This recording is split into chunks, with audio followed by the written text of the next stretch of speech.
Welcome to the National Women's Fitness Academy podcast. We're here to talk about women's health, female hormones, body image, and all things health and fitness.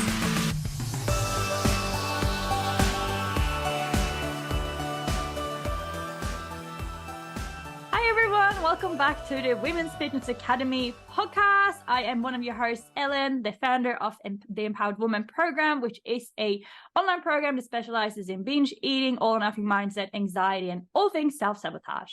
Today, I'm here with someone who I would say is like a colleague to me almost, because we do specialize in the same things.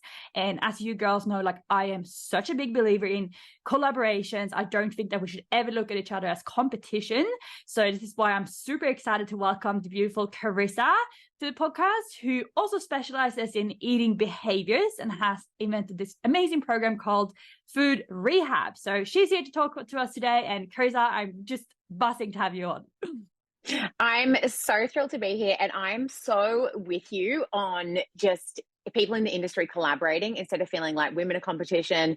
It's such an important message, right? Like, I don't know anyone who's doing this work that isn't so passionate about it from their own hell of, disordered eating, right? Yeah, definitely. And I really, really think that it's so important to know that there's so many people on this earth. Like, even if one of my clients go to you or one of your clients go to me, like there's going to be so many other people out there that also need help. And certain people just work better with certain clients. Like, that's fine. And that's exactly how it should be. Like, you should never be so desperate for a client that you don't want to collaborate with anyone else.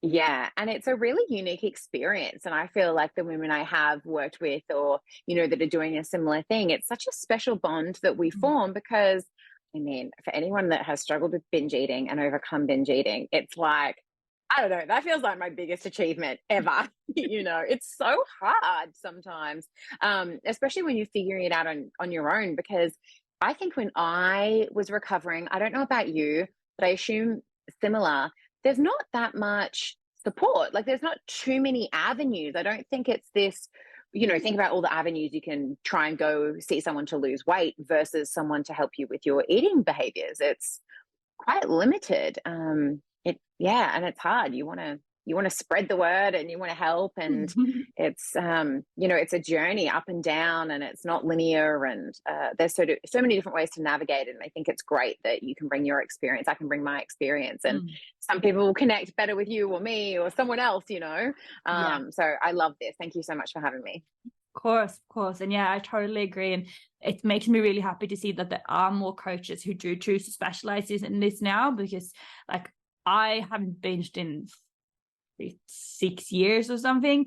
But 6 years ago, like there wasn't really any binge eating coaches. Like there wasn't, like I was working with kind of like a mindset coach to kind of address my anxiety and like some shit that I was going through at the time. But the eating, like there was no one talking about it. Like I didn't even realize that I was binge eating until like a few years later. And I was like, oh shit, like that was me. Yeah, how interesting. It sounds like we're on the same time frame. Mine was about exactly the same amount of years ago.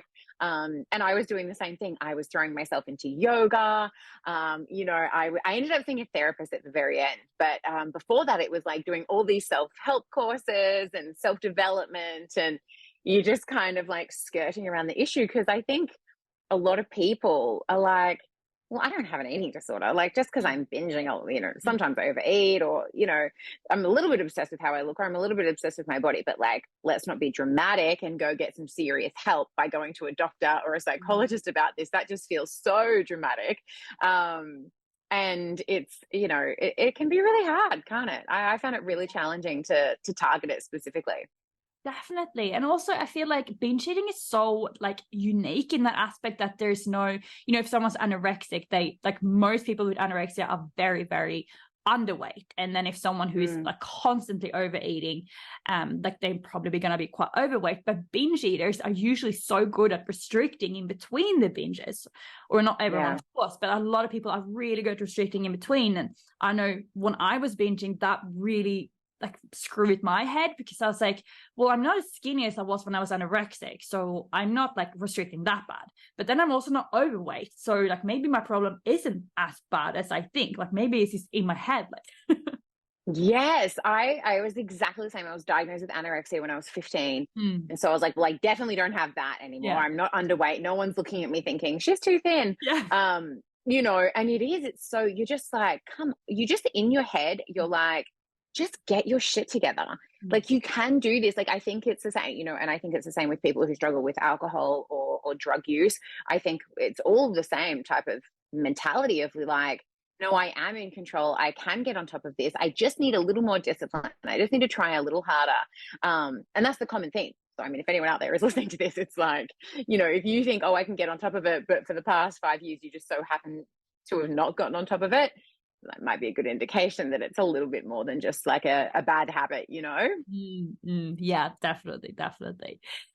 So for the listeners who don't know you, who don't follow you, like how did you get into the industry? Like obviously you've struggled with it yourself, but yeah, take us to the very start. Like how did it all begin for you? Yeah. So, like I said, I was diagnosed at 15 with anorexia, and I went through, I mean, I was young, so my mum took me to see it. I was seeing a psychiatrist 3 times a week, constantly threatened with being put in hospital and force fed and all those scary things. So, I gained weight quite quickly, and was, discharged and released from that. And I felt like my head space was still the same. My mum remembers it differently. She thinks that I was a lot better and I was a bit more lively and interested in life. But for me, it just felt like I was more obsessed with losing weight because I was in a bigger body, and I couldn't lose weight because I'd be thrown into hospital because I was being monitored so closely. And so I actually feel like I was in this terrible place. And I moved to the UK once I recovered, and I was living over there, and I did not realize that I was binging then until years and years later, like once I'd recovered. So only in the last, 5, 6 years did I recognize what that was. And I would just sit on the couch. I was so lonely. I didn't know. I moved over there for a boyfriend. That relationship after a year wasn't going so great. I didn't really have anyone else except friends I'd met through him. And I would just sit on the couch and binge when he was out doing his thing. And I didn't think it was binging. I would go and buy like a packet of hot cross buns and just sit there and just slowly make my way through them. It was, I suppose the binges that I experienced then were very different to what I experienced in the later years, where it was a more frantic kind of, I suppose, stereotypical binges. But then it was just like, I would plan it all day. I'd look forward to it. I'd buy all this food and I'd sit down and I'd just eat in front of the TV, and obviously gained weight. Came back to Australia, and I'd gone from, being recently released as anorexic to being, a few dress sizes bigger. And I was just so confronted with that. Also being in a hotter country in Australia.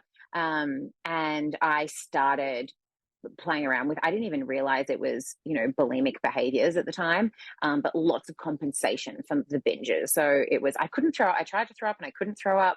So I was doing lots of over exercising and lots of drastic restriction.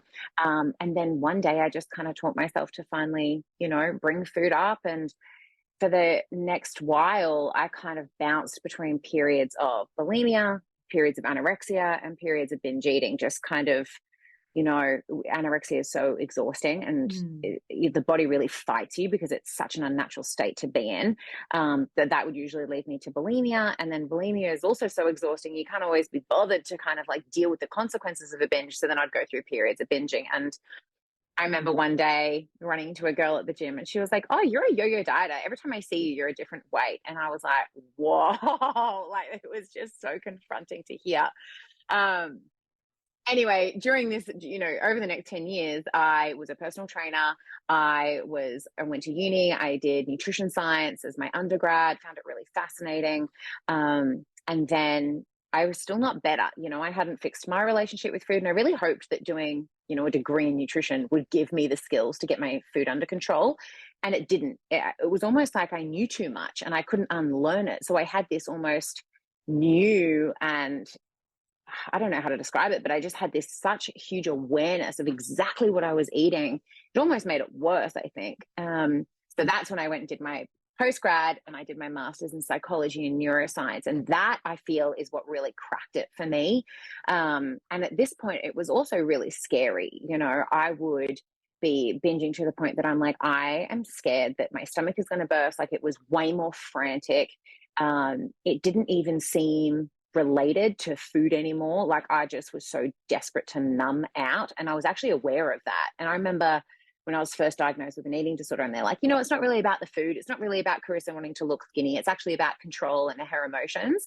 And I was like, no, it's about the food. It's about looking skinny. Like, trust me, it's about being skinny. And then just before I started recovering, I was like, no, it feels beyond my control. Like I would, you know, be binging and purging or starving, and it just felt automatic. Just, I was stressed, I was overwhelmed, I was depressed or sad or heartbroken, and these behaviors felt just so out of control. And really, that recovery probably went on for maybe a year or two. Serious recovery. You know, I'd attempted recovery in the past, had really negative experiences with going to doctors, and the doctors are like, you're a healthy size, you're fine. Like, you're not underweight, you're not overweight, you're fine. And just find it really challenging. Saw psychologists that didn't specialize in this area and felt really unhelpful. And to be clear, the medical system is amazing. And it's, you know, it in the end is what I think helped me the most, was seeing a therapist through Australia's Medicare system. But there was also a lot of trial and error there. And so my journey ended up, you know, yoga, and I was getting acupuncture, and I was doing self-help programs, and I was doing everything, retreats, and just like so much stuff, diving into my spirituality. And I feel like after 2 years of this really messy struggle, I like woke up one day and was like, holy shit, I've done it. Like, I haven't binged it was like, I think it was 6 months. And I was like, oh my God, like, it gives me goosebumps thinking about it now, because it's so huge, and it consumed. I remember waking up in the mornings and just being like, I just can't deal with having to decide what to eat today.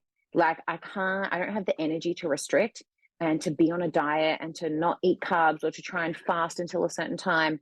But I also am so scared of eating because I don't trust myself to eat enough. And so it was just, just didn't want to deal with food. I just didn't want to deal with it. And I knew I couldn't not deal with it, because otherwise that's just one end of, you know.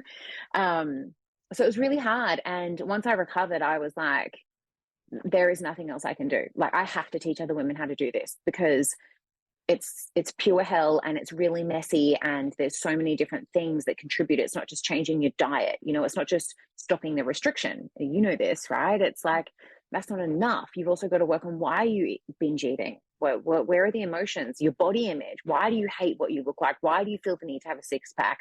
You know, all of this stuff. And it's a lot. And I think that, yeah, I think it's still a new area of research. And I think that more and more coaches and specialists are so necessary to help women navigate through this, because it's on the rise, these struggles. So yeah, that's my long-winded story of how I got here. So thank you so much for sharing, and I can relate to so much, and especially the part when you move to a different country with your partner and he would be out and about doing his thing, and you're just like, okay, well, now I'm just gonna sit at home and eat all by myself, because that was literally me the first 6 months that I moved to Australia. Like, moved to Oz, didn't know anyone, had a boyfriend who would just out and about, like with his friends, working, whatever, and I was just perfect. Now I can sit at home and eat, and just like use that as an excuse. And it really but then after that it started becoming a bit more emotional, and I just related so much to your story, and I think a lot of people probably can as well.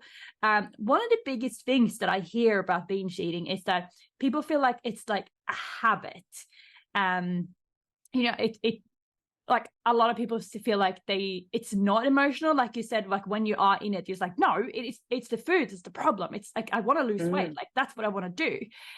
How would you deal with someone who says like, well, I don't feel any emotional, like I just come home from work and I just binge?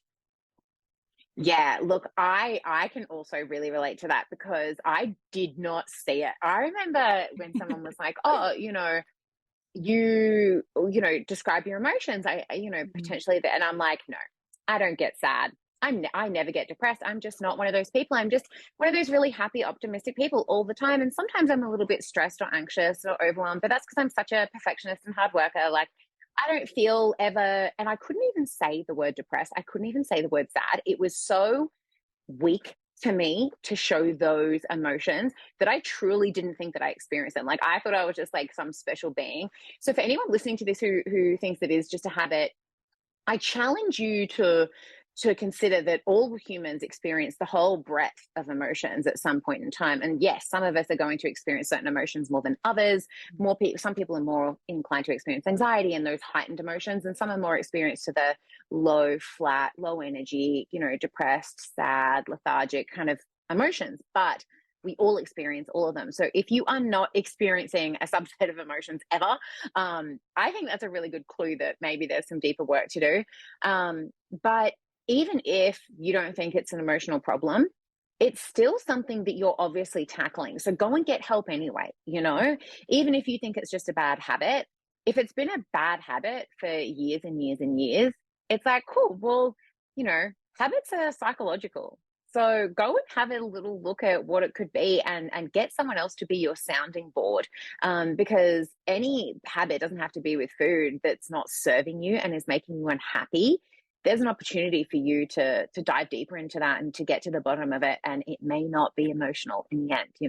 That's not a hard and fast rule. It could be something else that's going on, but you're not going to know what that is until you get someone else who kind of knows a little bit more and can see your blind spots and point them out to you. That would be my advice. Yeah, I couldn't agree more. I was laughing because you're like, oh, I was just a happy person. That was just who I thought I was. And literally my first mindset session with the coach who literally changed my life, I was like, yeah, there's nothing really wrong with me. Like I am always happy, like always. I just feel like a bit like something is just wrong. I don't know what it is, but I'm happy. I'm really happy. Yeah, I love my life. My life is perfect. Okay. Yeah. Like, well, no, I never cry. Like if I cry, I'm just like, no, stop crying. Like just get on with your life. And it's like the identity that you create for yourself. Like I am a happy person. So that anything that's not happy becomes like bad. And it's just, it's crazy how many people hold on to this identity of everything is fine. Everything is good. I'm always happy. I never cry. I'm never sad or angry or depressed or anything. And it's like, honey, like all emotions are valid. All emotions are good. There's nothing good or bad here. It's just a part of being a human. Like everyone's going to get fucking mad sometimes. Yeah, totally. And you've probably noticed this as well. A lot of the women I work with, definitely look, some are like, I'm an emotional eater. I'm so depressed. I hate my life. I'm lonely. I'm bored. I'm heartbroken, whatever.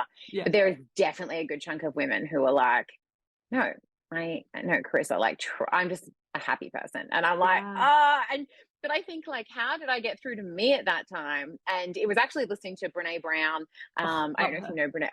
Yeah, of course we do. Who doesn't love Brene? And I would honestly, anyone who feels like unemotional, go and read or watch or listen to Brene Brown. I think she does an amazing job at kind of normalizing shame and vulnerability and all of these emotions that can be quite uncomfortable to articulate and experience and sit in. And it was listening to her stuff, actually. My sister, who also is in the psychology field, she got me onto her and she's like, I think you'll love her. And it was the first time that I was like, these feelings are normal. Like to get really frustrated with that I'm sad.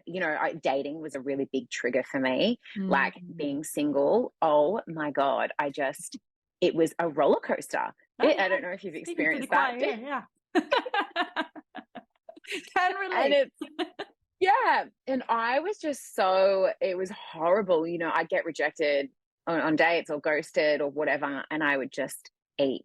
And then I'd be so like, what is wrong with you that you're so sad about getting rejected? Like, what kind of loser is so desperate that you can't just like suck it up and like go on another date or just like enjoy being single? And like, what is wrong with you? And it's like, I look back and I'm like, I was just so mean to me. Like, imagine if a girlfriend came up to you and was like, oh my God, I'm so sad. Like I've been ghosted by like the third person this month and I really liked them and I was really excited. You wouldn't be like, oh my God, fucking suck it up, you loser.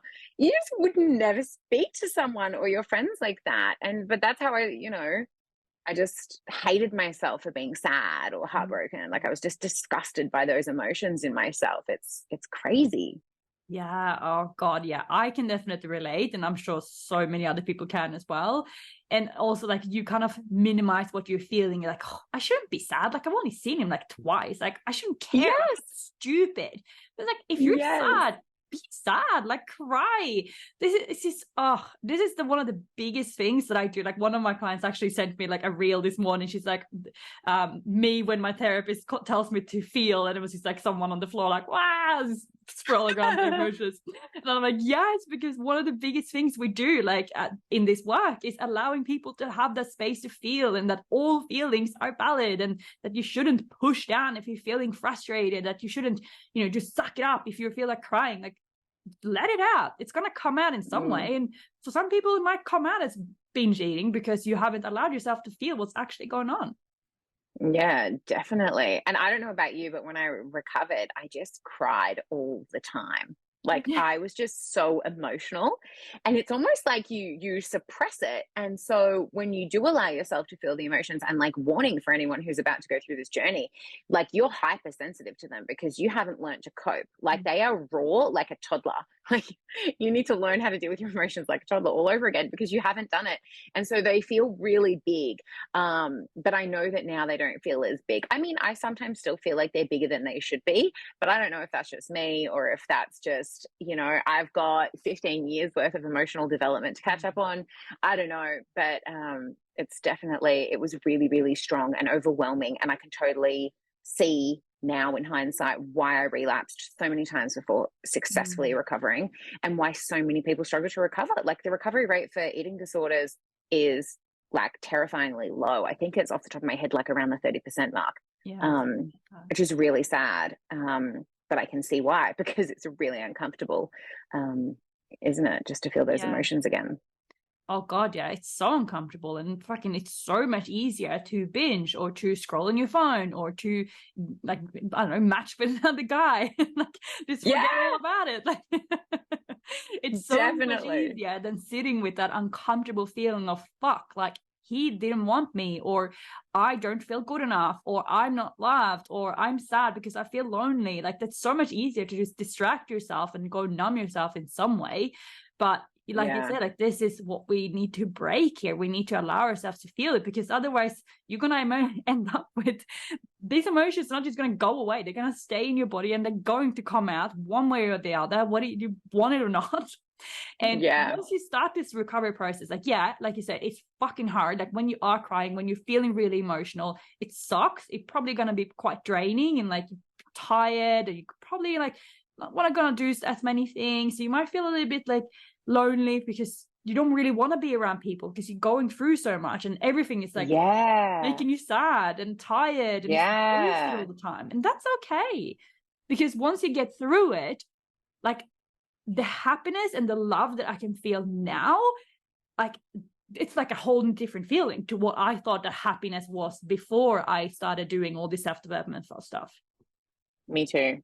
It feels like I think when you open yourself up to feel, you don't just open yourself up to feel the negative emotions, you also get to experience the positive emotions on a whole 100%. New level. So you feel the whole spectrum more powerfully, which is so amazing.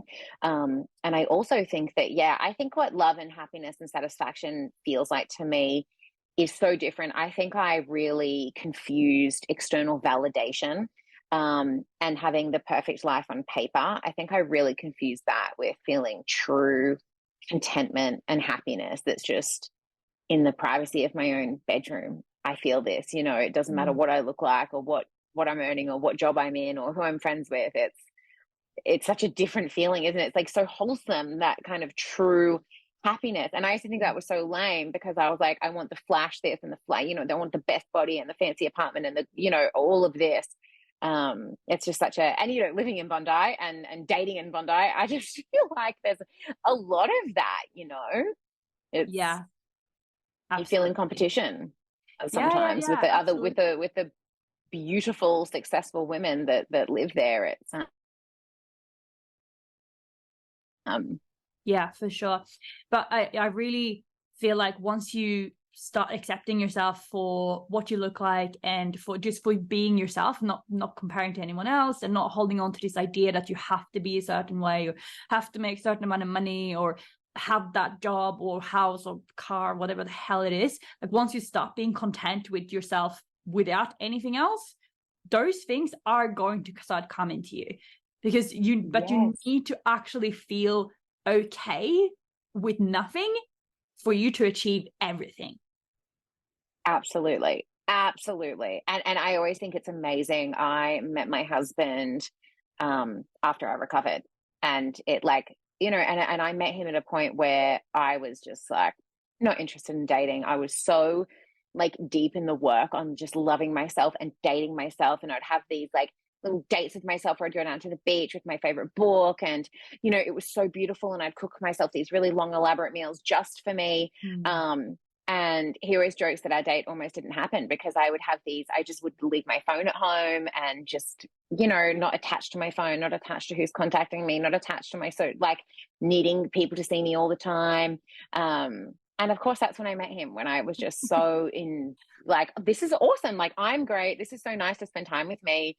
After really probably just hating my own company for a really long time and being scared of being alone, because being home alone meant probably binging. So it was scary. And so I would throw myself into, I don't know if you did that as well, just like throwing yourself into social situations because you're like, I don't trust me to be at home alone, but I'm exhausted and I need a day off socializing.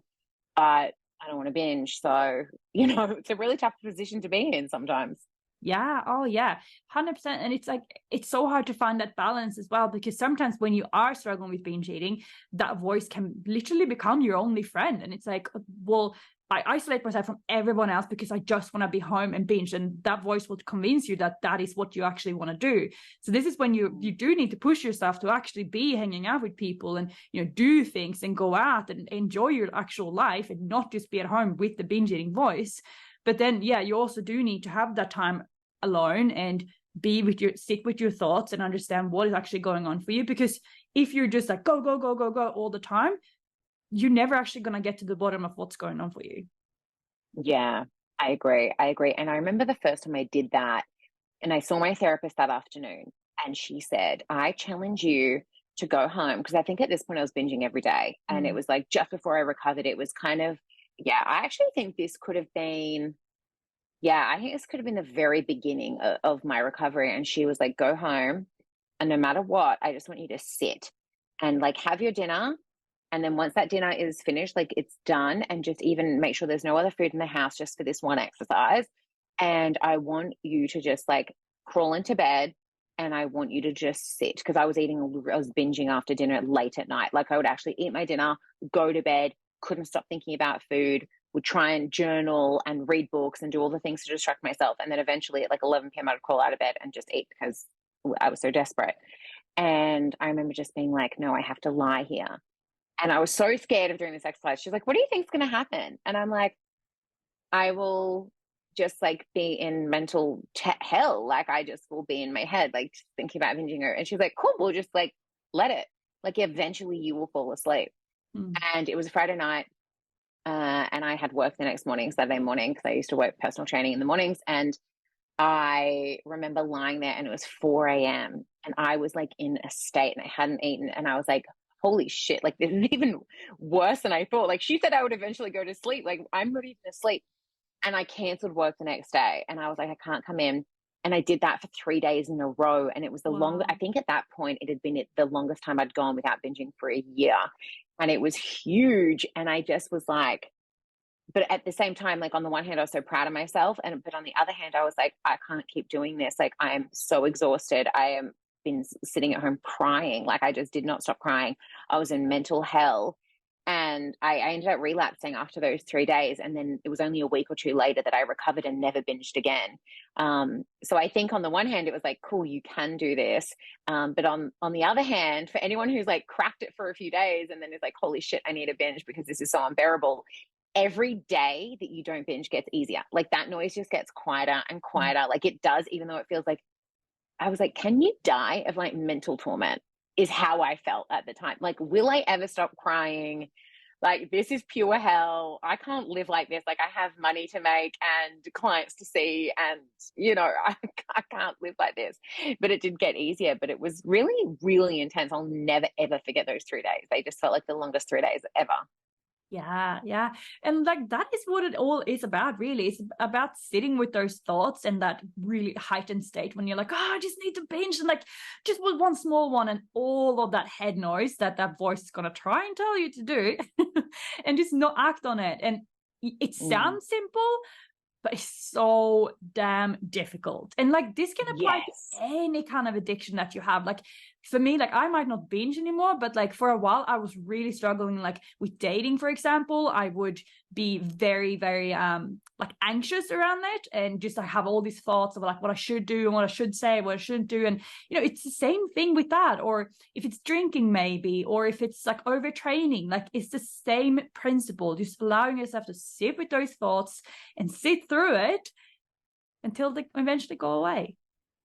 Yeah, definitely. But I so agree with you. Like so simple. Like the formula is so simple on paper. And I think that's where people get stuck, don't you think? They're like, I should be able to do this. Like I just need to not binge tomorrow and the next day and the next day and just continue to not binge. Like in theory, it's so simple. And you wake up after a binge and you're like, tomorrow I'm definitely not going to binge, or next week I'm definitely not going to binge. And that feels in the moment like the most achievable thing in the world, even if you've got years of history that says that you haven't been able to do that. Yeah, it is. And not to scare anyone, right? Like we're saying how hard it is, but we've done it and we've coached other women to do it. So it's like, it's super hard, but it's doable. And it's like, we can do hard things. Like we are so capable of doing really hard things as women. And I think for me, that's where I fell down. I forgot that I was like, this is hard. Like, this is too hard.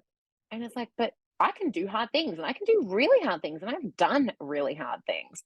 I can do this hard thing too. And I think it's just that real mindset shift on, you can, it's hard, but you can do it as well. Yeah, absolutely. And yeah, I so agree with you there. And that we get into this perfectionist mindset again, and it's all or nothing. It's like, okay, well, today I binged, and now I'm never ever gonna binge ever again. It's like, well, you binged like every day for 10 years. Like that's not very realistic. Yeah, you'll probably binge again, or you'll 100% overeat again. Like that's just gonna happen. That happens for everyone. And then we become so freaking hard on ourselves. Oh, I shouldn't do this. Oh, I should have been better. Or I should have been perfect. And, and then you're stuck in that cycle again, because then you binge because I can't do anything right anyway. I might as well just eat.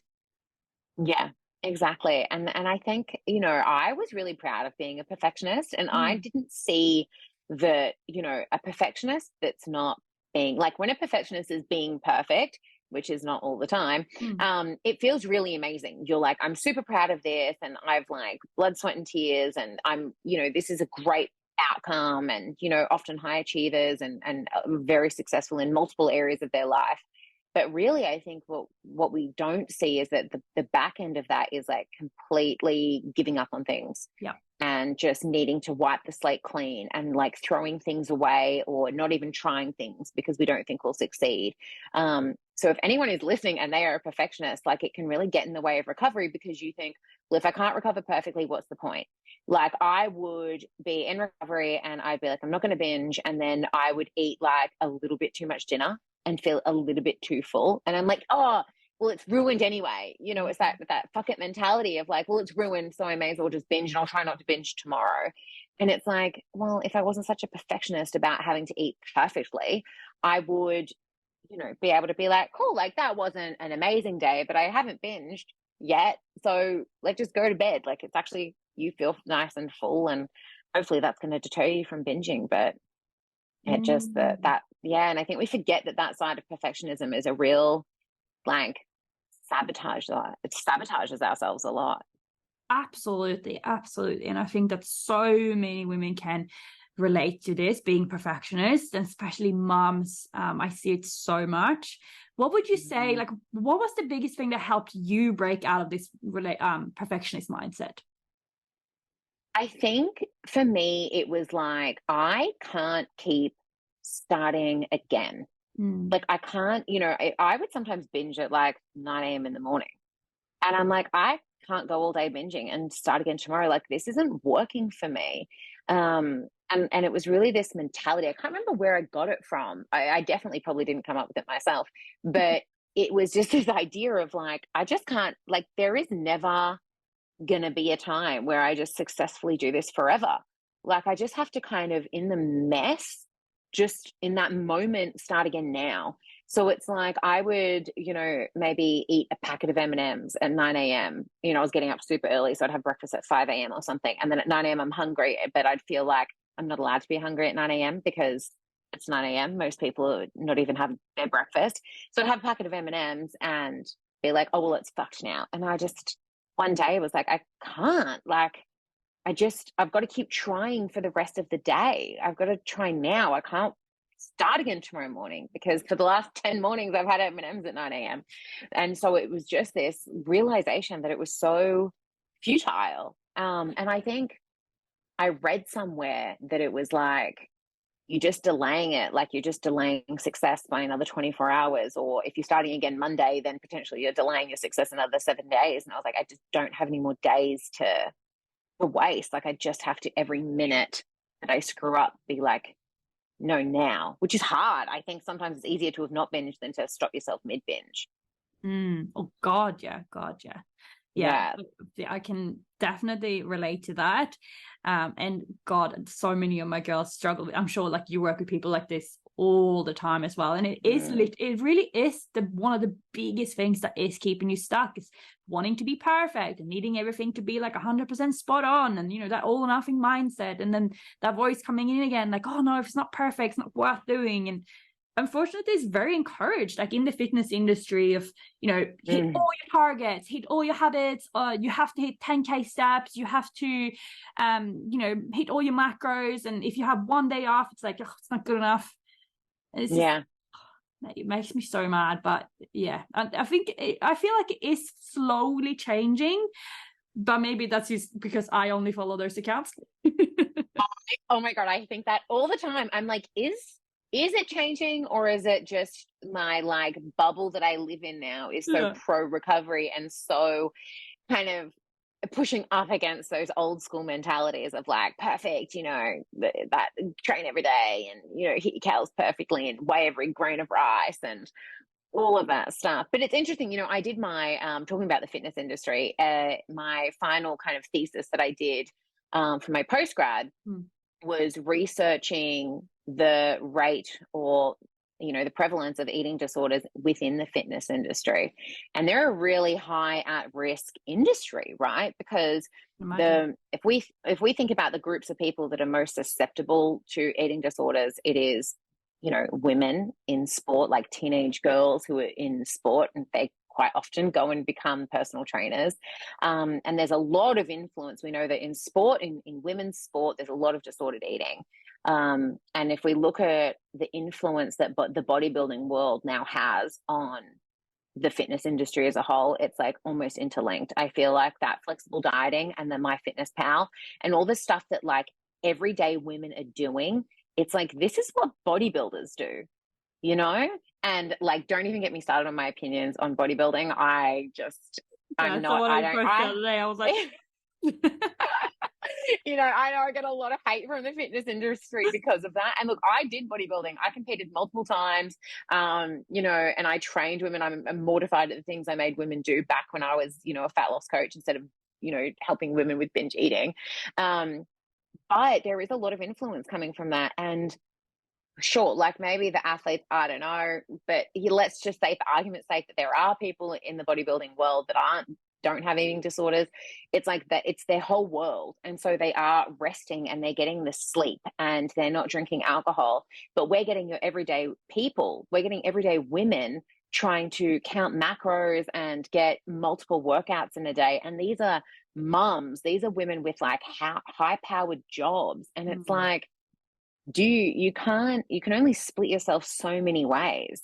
Like there's a reason that, these people, like if you are a mom and you can't get like 8-9 hours sleep to recover from training so hard in a deficit, like what are you doing? Or if you can't handle brain fog because you've got a high pressure job and it's not appropriate for you to be, not performing great because you're not eating any carbs. Like it's just, like I said, I don't believe in the bodybuilding full stop, but if I did, it's like, it's not being taken into consideration. I think the approach that just everyday women are having, like weight loss is really freaking hard.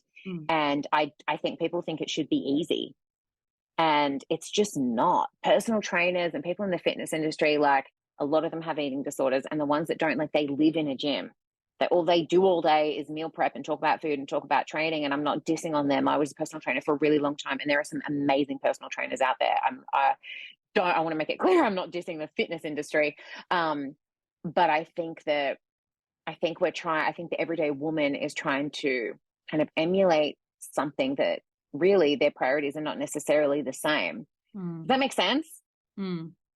Yeah, for sure. And unfortunately, we have, these really high standards, but certain fitness influencers looking like super shredded all year round. And like, what you really have to remember is like, they get paid to look like that. Like, that's their job. They don't have a normal 9-to-5 job. They don't have 3 kids running after them wanting pancakes in the morning. Like, they don't have, they don't have to drive an hour to work every single day. Like, they get paid to be shredded, to follow a meal plan, to look great in photo shoots. Like, that's their job. So please don't compare yourself to something that isn't real. Like, you have no idea what's going on behind the scenes. Like, I know so many people who are in that industry and they're fucking miserable. They do nothing but train and prep, and they can never do anything like that's off their plan because they feel so guilty, or they have certain targets of posts that they have to hit every single week. And like, I mean, if that's a life that you want, cool, but just take a lot of that into account when you are trying to look like someone in the like top fitness industry. Absolutely. And I think it's the same with like celebrities and models. It's like it's a slightly different thing, but it's like they're being paid to look a certain way, and they also have the lifestyle that they can afford to pay a chef, to pay a personal trainer, to all of these things, to recover, to nannies to look after their children so they can get their 8 hours sleep, whatever it is. It's just I think being really realistic. And I really do feel that there's a huge misconception that weight loss is easy. Like, being in a calorie deficit, by definition of the word deficit, means not enough. Like, deficit means not enough. And so if you are trying to raise your children and run a job and lose weight, like, something's got to give, is my point. Something has to give. And a lot of people don't want to give up time with their families and don't want to give up on performance at work. So, maybe it is taking a slower approach to fat loss, or putting fat loss on hold during stressful periods at work, or demanding times when you've got sick kids. And, it doesn't mean take your foot off the gas, like still do your workouts and still be responsible. Don't, I think that's another thing, isn't it, with binge eating? Like, we're so used to the extremes. When I say take your foot off the gas, I'm not saying do the opposite. I'm not saying skip training and eat shit. I'm just saying don't kick yourself when you can't be perfect. Don't kill yourself if you can't get your 10,000 steps plus your workout plus your yoga plus your journaling plus your meditation, all of these things in. It's hard. It takes a lot to lose weight. Yeah. Oh God, I couldn't agree with you more. And I've been very, very injured in the last year. And that's one thing that has really taught me, is that doing something in the gym is better than doing nothing. And that you don't have to go balls to the wall, do the craziest CrossFit workout at the prescribed weight. Like, it's actually good enough to just show up and just go do a half-assed effort and just, change a couple of things to look after your body. And that's exactly the same principle that you need to use for yourself as well. That, you know what? Yeah, okay, you might have started your day with cake. Cool. Well, maybe you can have a salad for lunch and have some more nutritious stuff for dinner. Like, doesn't mean that the whole day's ruined just because you had cake first thing. Like, that, it doesn't have to be like that. Absolutely. I can so relate. I've had my first baby this year, and it was exactly like, I would sometimes go into the gym. I'll never forget this one workout. I went into the gym, I walked on the treadmill very slowly for 10 minutes and then went home. I think I stretched for like 3 minutes afterwards and went home. And it was such a crappy workout. But I think that my mentality these days, and for a long time, to be fair, has just been like, just turn up.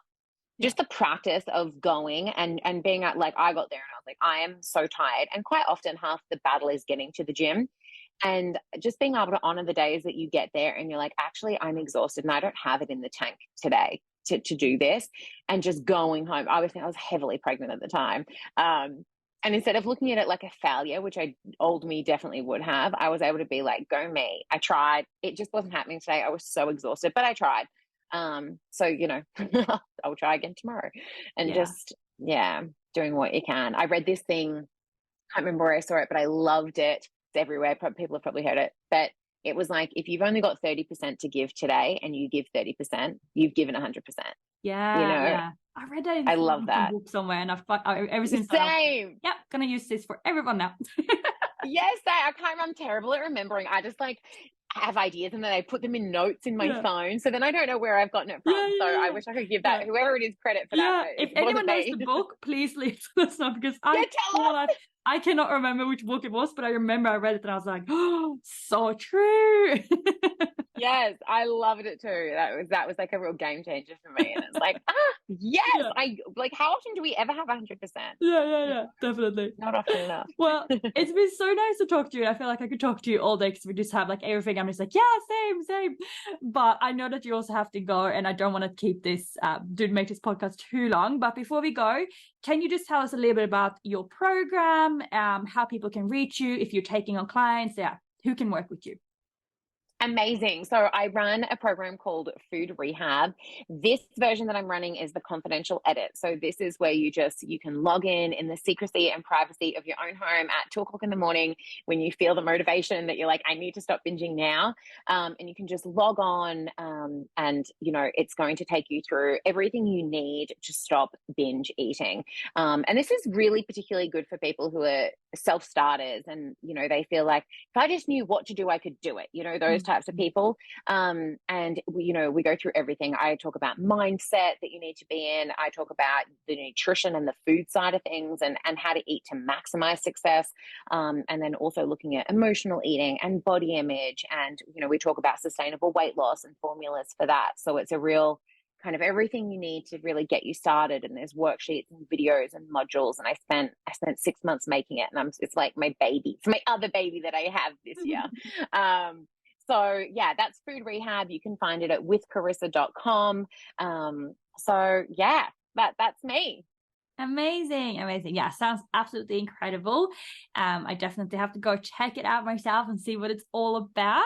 But Karissa, thank you so much for coming on. And guys, if you like this episode, which I know that you will, please make sure you do take a screenshot, put it on your stories, tag myself, tag Women's Fitness Academy, tag Karissa. Let us know what you thought, if there's anything that you really could resonate with, or just what you thought about the podcast. It really makes our days when you do that. So please keep doing it. All right. Thank you again, Karissa, and everyone else. I will see you next week. Bye.